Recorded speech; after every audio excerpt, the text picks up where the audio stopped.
Hello नमस्कार दोस्तों, अपने यूट्यूब चैनल ज्ञान में एग्जाम में आपका स्वागत है।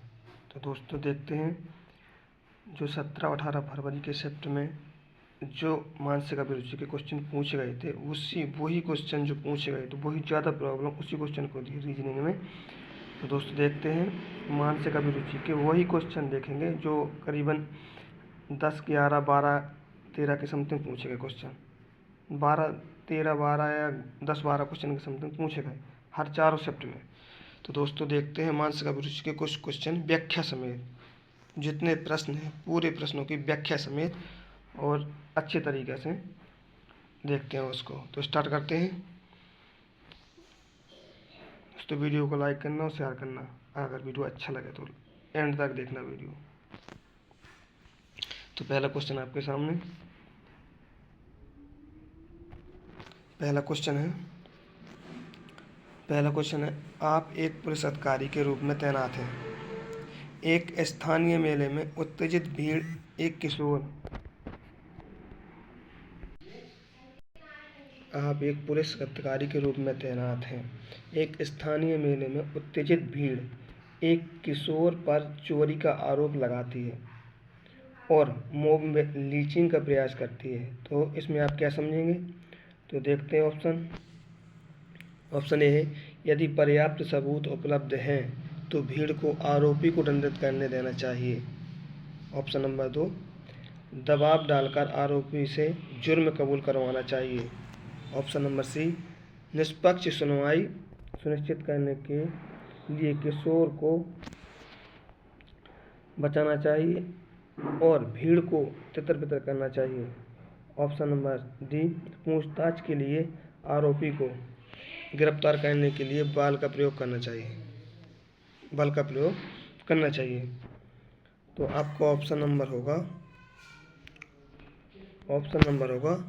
सी, निष्पक्ष सुनवाई सुनिश्चित करने के लिए किशोर को बचाना चाहिए और भीड़ को तितर बितर करना चाहिए।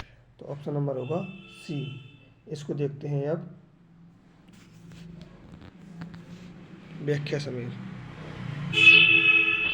जैसे कि ऑप्शन नंबर सी सही होगा, क्योंकि निष्पक्ष सुनवाई सुनिश्चित करने के लिए पुलिस द्वारा किशोर को बचाया जाना चाहिए। इस उद्देश्य से भीड़ को तितर बितर करना चाहिए। निष्पक्ष जांच के बाद न्यायालय में आरोप पत्र दाखिल किए जाने के बाद ही किशोर को आरोपी कहा जा सकता है। बिल्कुल सही। तो अब नेक्स्ट क्वेश्चन की तरफ बढ़ते हैं।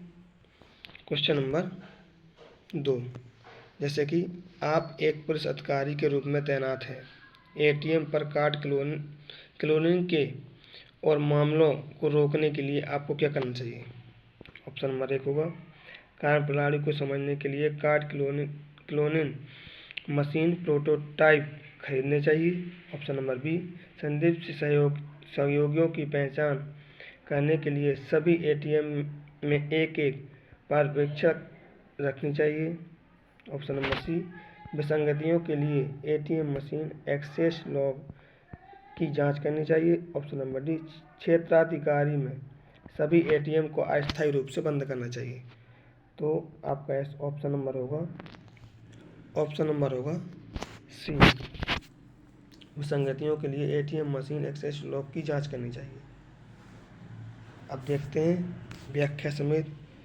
तो इसकी व्याख्या होगी, ऑप्शन नंबर सी इसका भी सही है, क्योंकि कार्ड क्लोनिंग निस्संदेह एक तकनीकी विसंगति है जिसे एटीएम मशीन को एक्सेस करने के लिए डिजाइन किया गया है। अतः एक्सेस लॉग प्रणाली की जांच और कमजोर पक्ष का पता लगाकर उसे दूर किया जाना ही उसका समाधान है। बिल्कुल सही। तो नेक्स्ट क्वेश्चन होगा तीसरा, पीड़िता से बलात्कार के फॉरेंसिक साक्ष्य की जांच करते समय आपको क्या करना चाहिए? तो ये ऑप्शन है आपके सामने। तो इसका सही उत्तर होगा, प्रत्यक्ष भागीदारी के बिना अनुभवी महिला निरीक्षित को स्थानांतरित करना चाहिए। बिल्कुल सही। तो ऑप्शन नंबर होगा आपका ए, ऑप्शन नंबर ए। अब देखते हैं इसका व्याख्या समय देश की, क्योंकि बलात्कार जैसे मानसिक उत्पीड़न के बाद पीड़िता को बहुत संवेदनापूर्ण व्यवहार की आवश्यकता होगी उस समय। अतः अनुभवी महिला निरीक्षक इस मामले को अपेक्षाकृत अधिक कुशलता से संभाल पाएगी, ऐसी आशा की जानी चाहिए। बिल्कुल सही। तो नेक्स्ट क्वेश्चन होगा एक पुलिस अधिकारी के रूप में आपको एक जिले की एक पुलिस स्टेशन में नियुक्त किया जाता है। निम्नलिखित में से कौन सा उस अधिकारी का नाम है जो पुलिस स्टेशन का प्रभारी होता है। इसमें सिर्फ यही पूछा गया कि पुलिस स्टेशन का प्रभारी कौन होता है। तो आपका ऑप्शन नंबर कौन होगा? ऑप्शन नंबर ए उप महानिरीक्षक, ऑप्शन नंबर बी पुलिस अधीक्षक, ऑप्शन नंबर सी सर्कल अधिकारी, option number D station house अधिकारी। तो आपका ऑप्शन नंबर होगा आपका डी स्टेशन हाउस अधिकारी। अब देखते हैं चारों की व्याख्या, जैसे कि इस तरह से। ऑप्शन नंबर डी सही होगा। उप महानिरीक्षक का मतलब होता है डीआईजी कम से कम 2 अथवा अधिक जिलों से स्थापित रेंज का प्रभारी होता है। और पुलिस अधीक्षक होता है एसपी, जिले के पुलिस बल का प्रधान होता है। जी एसपी जो होता है जिले के पुलिस बल का प्रधान होता है। सर्कल अधिकारी ये सीओ कहते हैं इसको। एक क्षेत्र जिसके अंतर्गत कई थाने हो सकते हैं उसका प्रधान होता है। और जो इसका आंसर है स्टेशन हाउस अधिकारी एसएचओ इसको बोलते हैं, पुलिस स्टेशन का प्रभारी होता है। जी तो आप समझ गए होंगे। तो ऑप्शन नेक्स्ट की तरफ बढ़ते हैं। क्वेश्चन नंबर होगा 5 में। एक पुलिस अधिकारी के रूप में तैनात है। एक पुलिस अधिकारी के रूप में कानून लागू करने में आपका निर्णय लेने में क्या मार्गदर्शन करेगा। जो क्वेश्चन बोल रहा है एक पुलिस अधिकारी के रूप में कानून लागू करने में आपका निर्णय लेने में क्या मार्गदर्शन करेगा। तो इसका ऑप्शन नंबर होगा इसका, जैसे कि व्यक्तिगत नैतिक मूल्यों का लागू करना, भले ही वे स्थापित नियमों के विपरीत हों। ऑप्शन नंबर बी होगा अपने वरिष्ठों के फैसले पर सवाल उठाए बिना उसके आदेशों का पालन करना, तो नहीं हो सकता। ऑप्शन नंबर सी होगा स्थिति के लिए समानुभूति और विचार के साथ कानूनी आवश्यकताओं को संतुलित करना। बिल्कुल सही। तो इसका ऑप्शन नंबर सी होगा।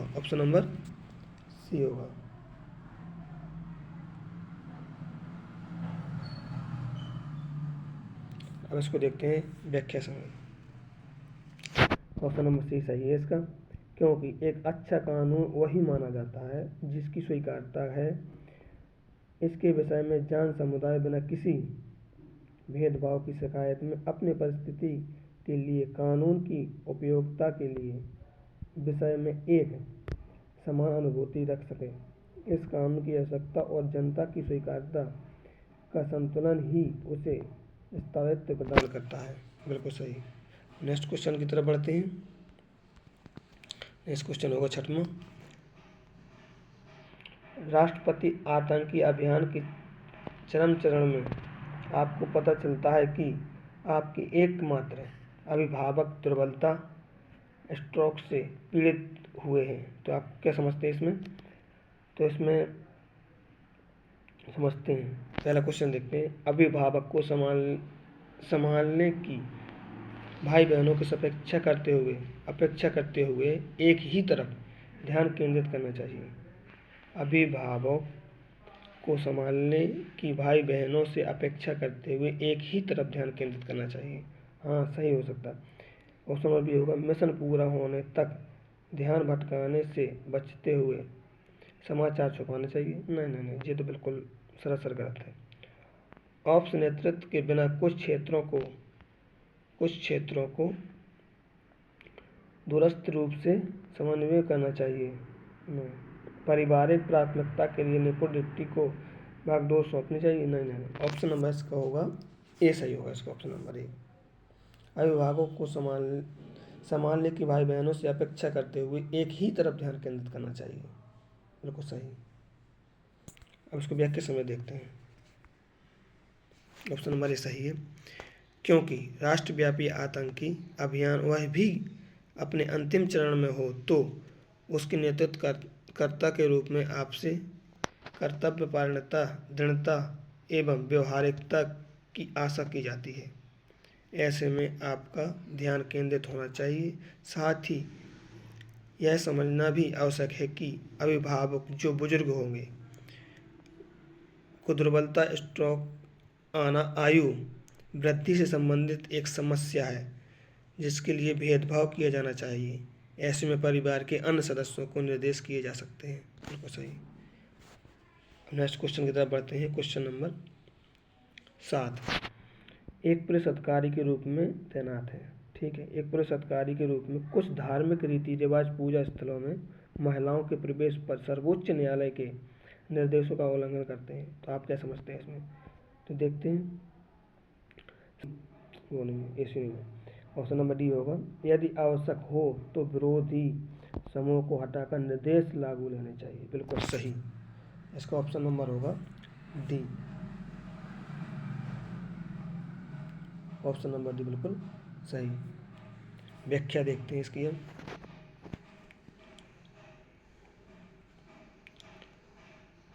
जैसे कि ऑप्शन नंबर सी सही है, क्योंकि बतौर पुलिस अधिकारी सर्वोच्च न्यायालय के निर्देशों का पालन करवाना ही आपका उपरोक्त परिस्थिति में सर्वप्रमुख कार्य है। अतः यदि आवश्यकता पड़े तो विरोधी समूह पर सख्ती भी की जा सकती है। बिल्कुल सही। नेक्स्ट क्वेश्चन की तरफ बढ़ते हैं। Question number 8। क्वेश्चन नंबर 8 होगा, एक पुलिस अधिकारी के रूप में आप देखते हैं कि कुछ धार्मिक अल्पसंख्यकों को पड़ोस में प्रवेश से वंचित किया जा रहा है। आप क्या समझते हैं इससे? तो आपके ऑप्शन नंबर होंगे, अल्पसंख्यक समुदाय के अधिकारियों को तैनात करके विविधता लागू करनी चाहिए। ऑप्शन नंबर बी होगा, तनाव को कम करने के लिए बहुधर्मी समुदाय संवाद सहयोग जित करने चाहिए। बिल्कुल सही है। ऑप्शन नंबर बी बिल्कुल सही। तनाव को कम करने के लिए बहुधर्मी सामुदायिक संवाद आयोजित करने चाहिए। तो इसका ऑप्शन नंबर होगा, ऑप्शन नंबर बी सही होगा। नेक्स्ट क्वेश्चन देखते हैं। इसके पहले व्याख्या देखते हैं इसकी क्या कह रहा है। बिल्कुल भी सही है, क्योंकि ऐसी परिस्थिति हेतु विवाद समाधान संवाद ही श्रेष्ठ विकल्प रहेगा, ताकि दोनों पक्षों को मध्य दीर्घकाल और सहमति परक समाधान निकाले। बिल्कुल सही है। नेक्स्ट क्वेश्चन देखेंगे। क्वेश्चन नंबर 9, दंगा प्रभावित बहुधार्मिक इलाके में पुलिस प्रमुख के रूप में आपको क्या, अब जहाँ दंगा होते हो वहाँ आप क्या समझ सकते हैं?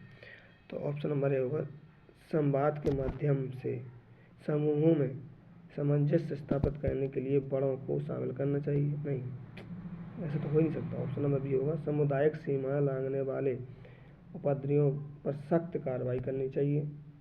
हाँ, हो सकता है सही। ऑप्शन नंबर सी, समाधान के लिए नगर पालिका अधिकारियों के लिए चिंताओं को प्रस्तुत करना चाहिए। नहीं। ऑप्शन नंबर डी, तनाव कम होने तक अनिश्चितकालीन कर्फ्यू लगाना चाहिए। नहीं, कर्फ्यू की बात नहीं। तो इसका ऑप्शन नंबर बी ही सही होगा, सामुदायिक सीमा लांघने वाले उपद्रवियों पर सख्त कार्रवाई होनी चाहिए।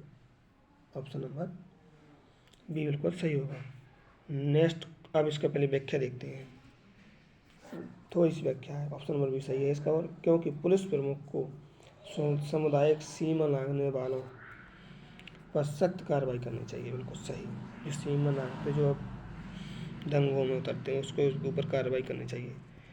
तो आपका लास्ट और 10वां क्वेश्चन होगा, आपका अंतिम क्वेश्चन नंबर 10, आप एक पुलिस अधिकारी के रूप में तैनात हैं। आपके आगामी स्थिति निकाय चुनाव को हिंसक रूप से बाधित करने की तैयारी की विश्वसनीय जानकारी प्राप्त होती है। तो आप क्या समझते हैं इससे? दोस्तों, वीडियो अच्छा लगे तो प्लीज़ सब्सक्राइब करना, लाइक और कमेंट शेयर जरूर करना वीडियो को। तो ऑप्शन नंबर ए होगा आपका, राजनीतिक अभियान कार्यक्रमों पर प्रतिबंध लगाना चाहिए और सभा को प्रतिबंधित करना चाहिए। नहीं नहीं नहीं, संवेदनशील क्षेत्रों में सहायक पुलिस संवर्धन जुटाना चाहिए। तोड़फोड़ से बचने के लिए निवारण नज़रबंदी की कार्रवाई करनी चाहिए। बिल्कुल सही हो सकता। ऑप्शन नंबर देखो, चुनावी प्रक्रिया को स्थगित करने की सिफारिश करनी चाहिए। ऑप्शन नंबर सी, तोड़फोड़ से बचने के लिए निवारक नज़रबंदी की कार्रवाई करनी चाहिए। अब इसकी व्याख्या और देख लेते हैं थोड़ी सी।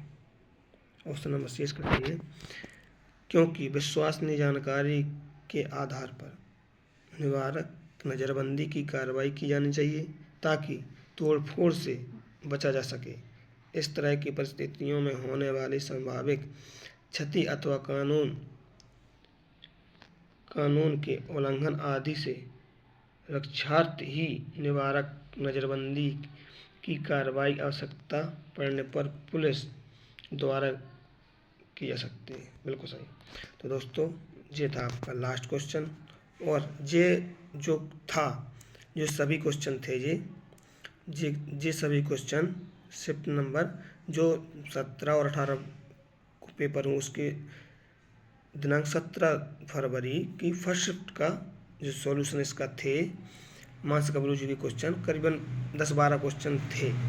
तो 10 क्वेश्चन आपके सामने सेम टू सेम वही क्वेश्चन रखे।